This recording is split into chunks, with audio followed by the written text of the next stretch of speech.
Relawan Timur Jauh Rusia merilis rekaman serangan helikopter tempur K-52 menghancurkan tank dan kendaraan lapis baja Ukraina. Video dipublikasikan tanggal 18 April tahun 2023. Rekaman K-52 selama serangan Ukraina di Ugledar. 3 tank dan BMP-1 dihancurkan, demikian keterangan video di media resmi Relawan Timur Jauh Rusia.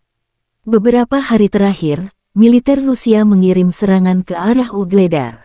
Terletak di barat daya Donetsk, Ugledar adalah pusat logistik utama yang menyediakan pasokan untuk unit Ukraina di sepanjang arah Mariinka, tempat terjadinya serangan penembakan di Donetsk, wilayah yang dikuasai Rusia.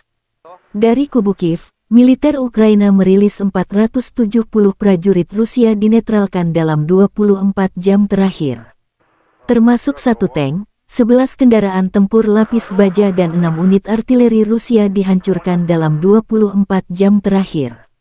Secara total, Rusia sudah kehilangan 183.130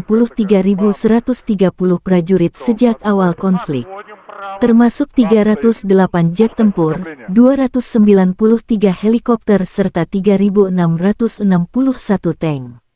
Terpisah, Presiden Ukraina Volodymyr Zelensky mengunjungi Avdiivka, salah satu posisi garis depan pembela Ukraina. Saya merasa terhormat berada di sini hari ini. Di sebelah marinir, tentara unit penyerangan udara, mekanik dan artileri. Di sebelah pahlawan kita, kata Zelensky. Konflik Rusia dan Ukraina memasuki hari 418 belum ada tanda perdamaian.